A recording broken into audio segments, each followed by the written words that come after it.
All right, hello guys. Welcome to our next lesson for the EDUC 108. So we already discussed last meeting about the uh, defining the ecological literacy. So as we all know that this ecological literacy is very important on the what you call this one. Uh, it refers to an individual's understanding not only of the ecological concepts but also all of his or her place in the ecosystem. The term ecological literacy was first introduced by David Orr in 1989 in his essay, The Ecological Literacy. So, this ecological literacy is very important uh, to our future students or to all of you students or us individual, because as what we are facing today on these environmental issues, the climate change, right? um, the temperatures are rising, or the it is deteriorating or it is changing. And then also we are having this um, melting of ice in Antarctica. There are some researchers or scientists that would say or that would predict that there could be a result of sea level rise in the near future. So what would happen is that 80% of the total percentage of the entire water in our planet Earth, so there could be a possibility that it would rise up to if 80%, it would rise to 90%. So konti na lang yung land na tinitirhan natin. So what would happen is that probably we could be a mutant um, organisms that we are swimming, or there is a lot of water inside our home. Yeah, so that could be. So also, in order to fight this climate change, the trees are very important, diba? That's why tree planting activity is very important among students. So there is a law, or uh, what do you call this one, or Republic Act, that every graduating students, whether you are in grade school, high school, senior high school, junior high school, or in college students, so there should be trees that would plant in every graduating students, or any lower level of students, like for example in your NSTP class, in your first year, the college days, right? There could also be cleaning of, or this coastal cleanup everywhere, that those uneducated or irresponsible persons are throwing their garbage anywhere. So that is the benefit of having this ecological literacy. Okay, next ULO, or the unit learning outcome, is to identify the approaches to developing or designing the curriculum that cultivates the arts and creativity among the learners. So we are done on the environmental skills, or the ecological literacy of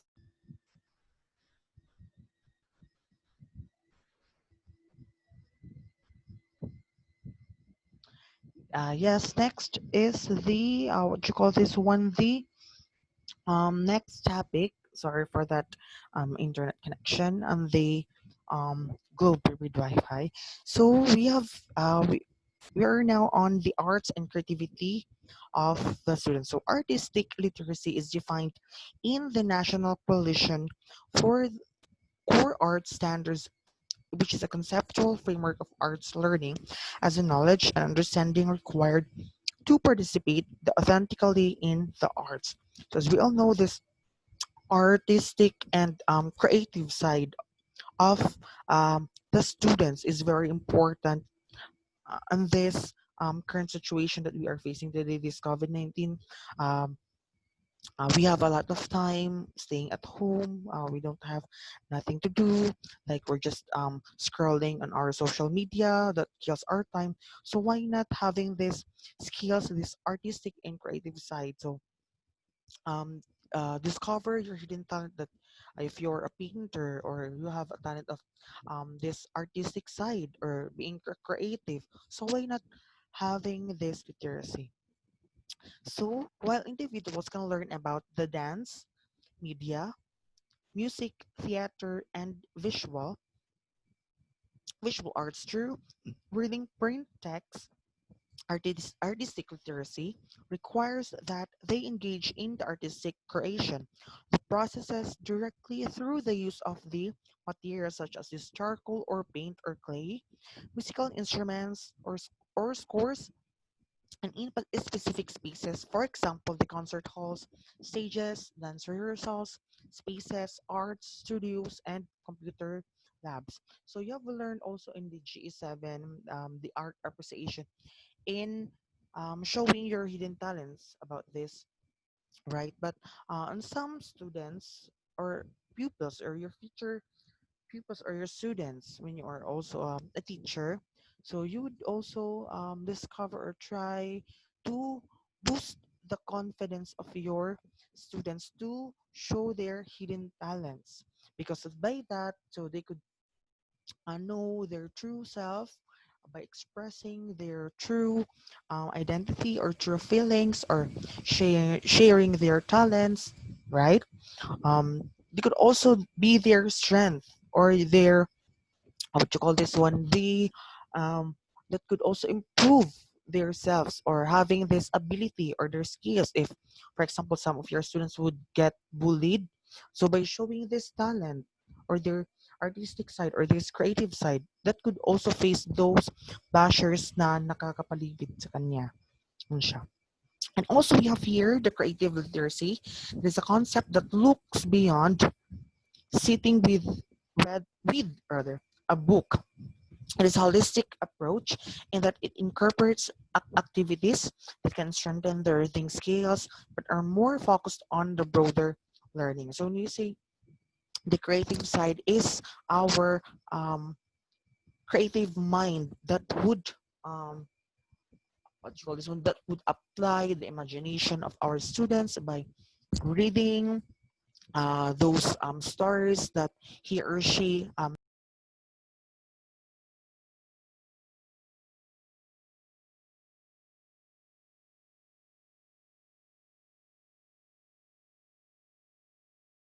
So also we have here researchers have recognized that there are significant benefits of the arts and learning.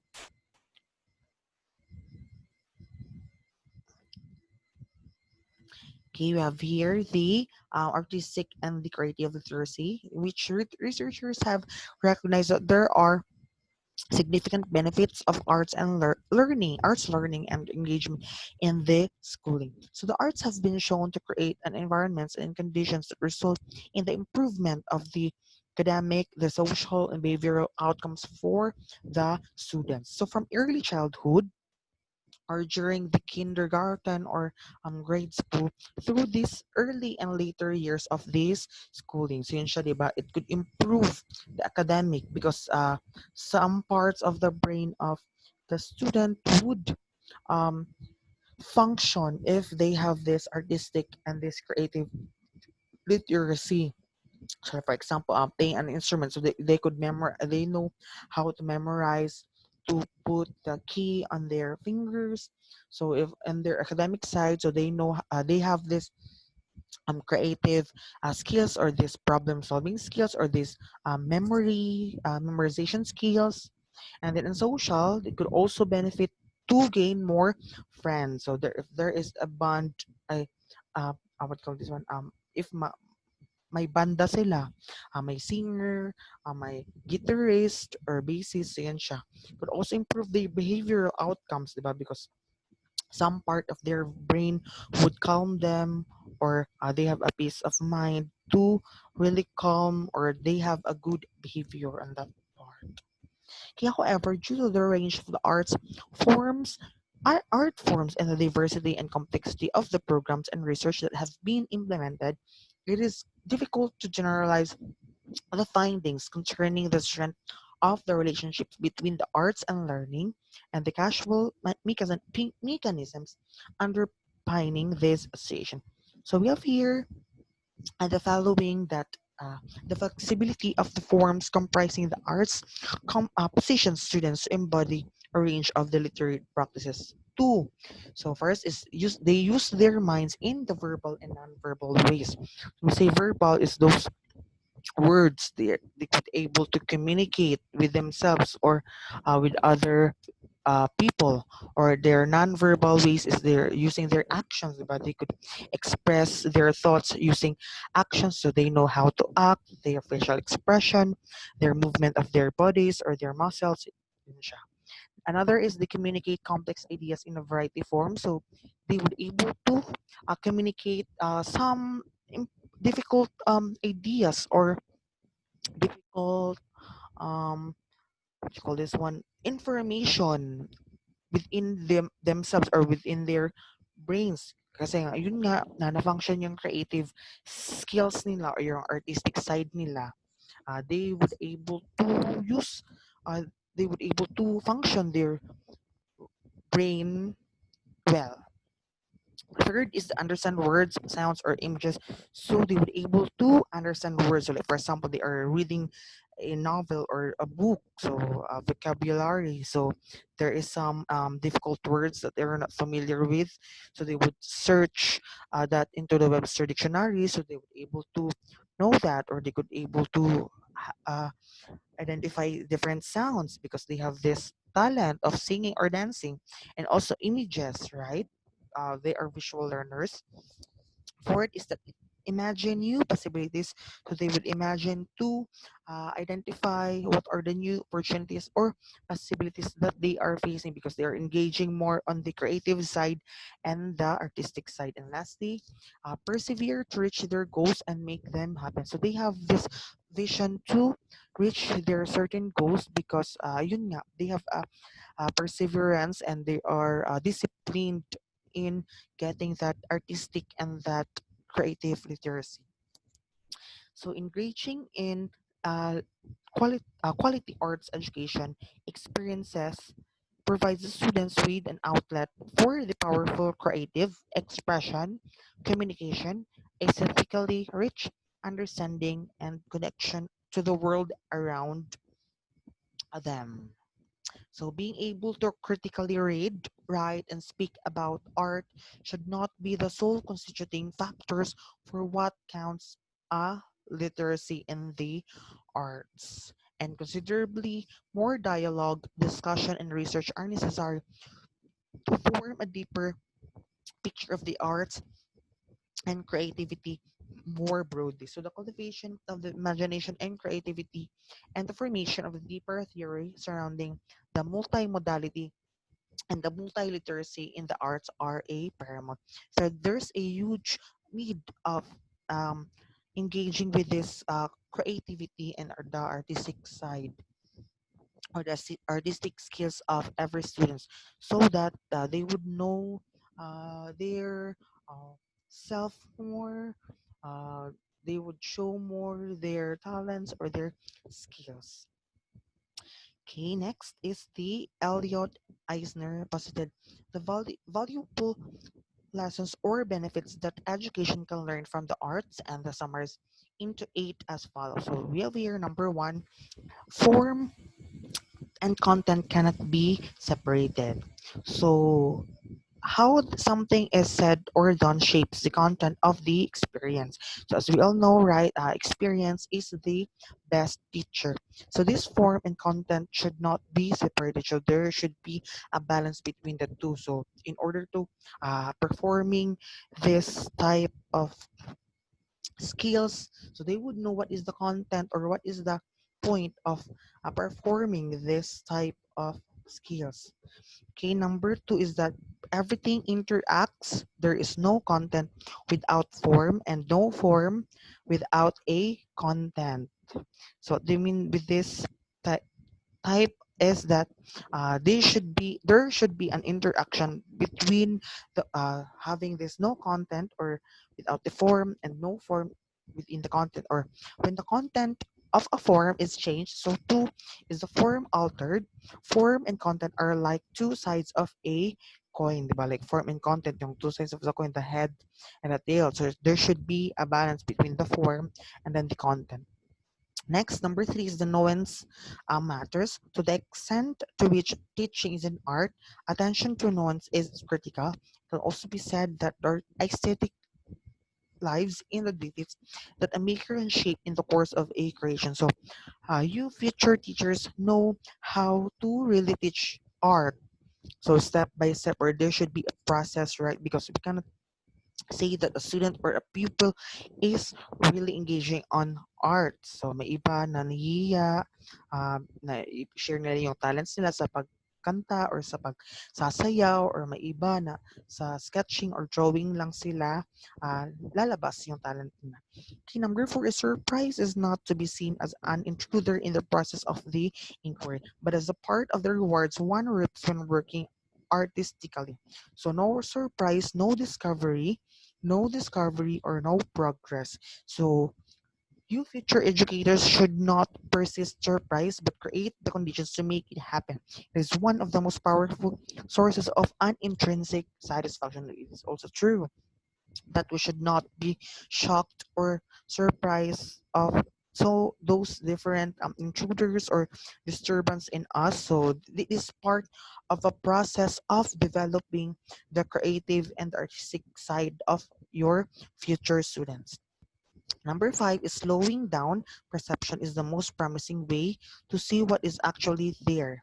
It is true that we have certain words to designate high levels of this intelligence. So again, slowing down of your perception is very important to see this or to show to our future students that uh, they are smart or they are having this talent or having these skills, the creative side and their artistic side.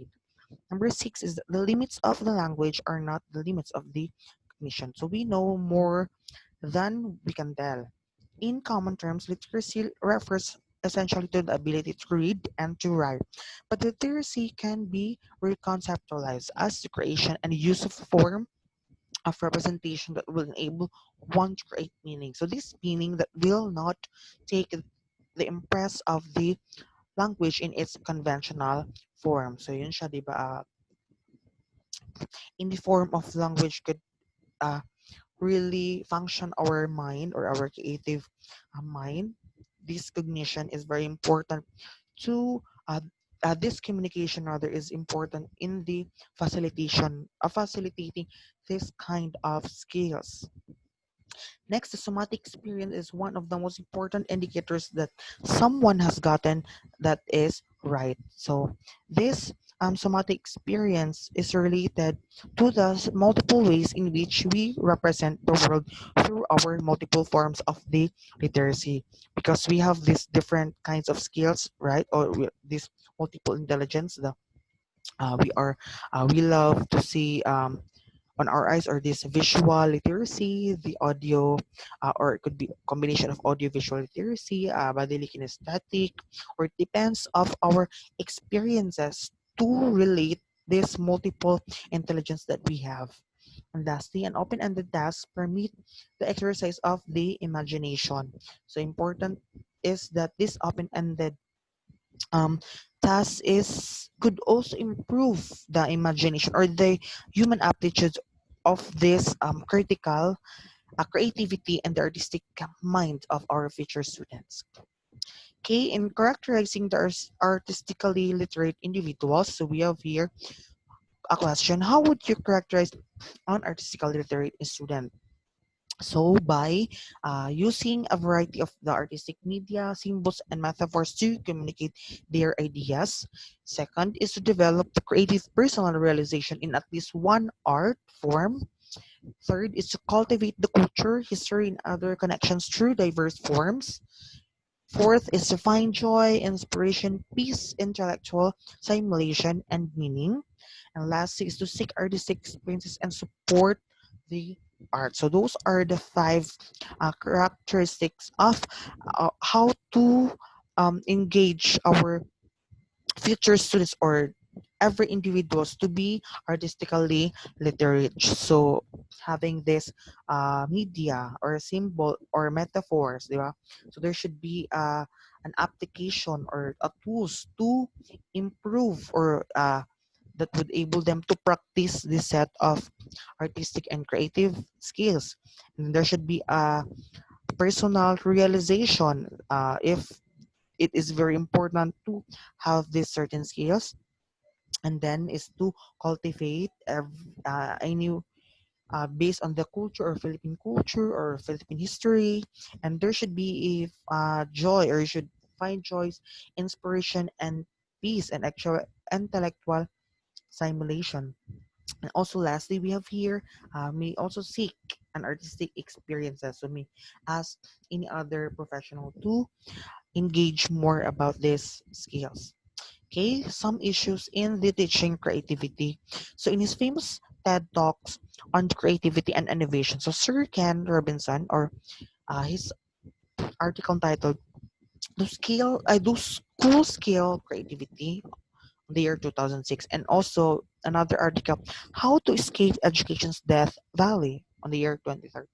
So it stressed that the paradigms in the education system that hamper the development of the creative capacity among the learners. So he emphasized, so Sir Ken Robinson emphasized that the schools stigmatize some mistakes, and it's primarily prevents students from trying and coming up with original ideas. And he also reiterated the hierarchy of systems. Firstly, most useful subjects such as the mathematics and languages for work are the top, while arts are at the bottom. So yun siya, di ba? Isa siya sa issues in teaching this creativity and the artistic side. Kasi yun nga, parang di siya on the academic side. Kasi di ba, one of our general education subjects are math, science, English, Filipino, and araling panlipunan, or in grade schools, makabayan or social studies na siya ngayon sa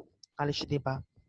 Itong arts is, di ba, included to siya sa, if sa grade school is MSEP, di ba, yung music, musika, singing, education, uh, education, ano yun siya?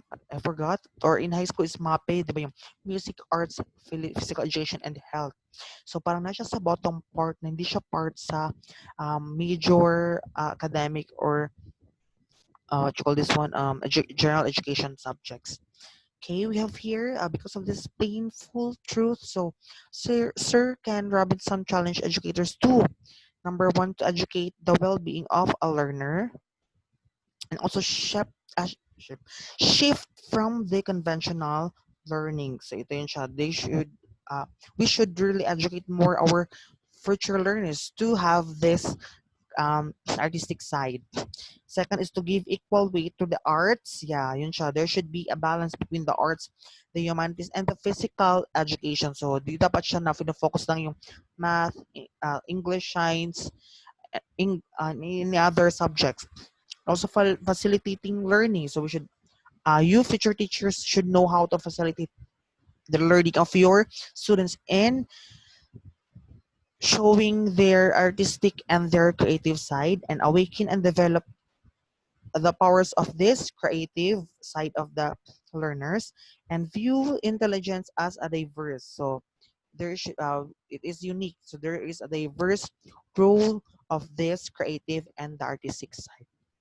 Okay, another we have here in the first literacy, art, creativity, play, constructive meaning making.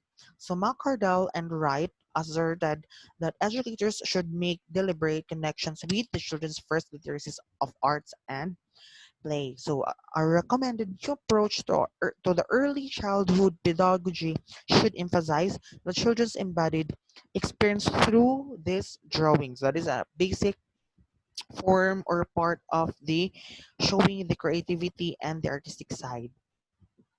Okay, such approaches also actively encourage the creative, constructive thinking involved in meaning making, which are fundamental to the development of the systems of reading, writing, and the numbering. So also have here the imagination and importance, fantasy and metaphor.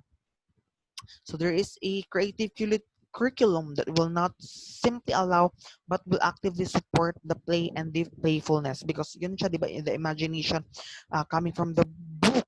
So with this role play, so the teacher will plan for learning and teaching opportunities for the children to be. So this would also share their artistic side if they would be a future, they have a talent on being an actor or an actresses, yun siya.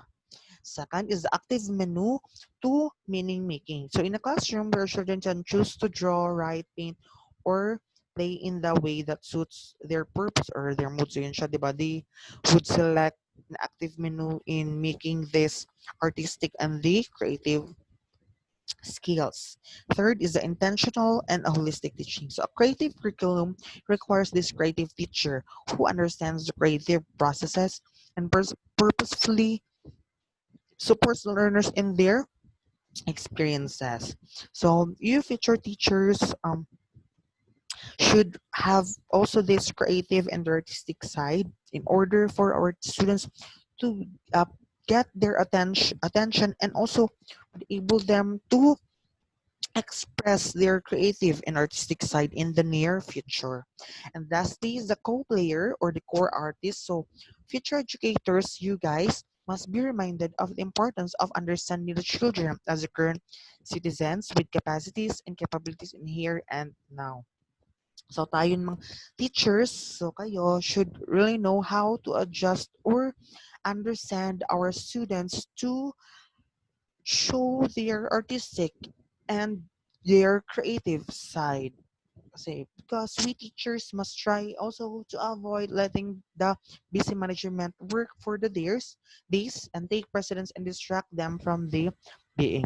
So those are the important lessons on the creativity and artistic literacy of your students. So I think that's a wrap for our discussion. So thank you guys for listening and have a good day. Bye bye.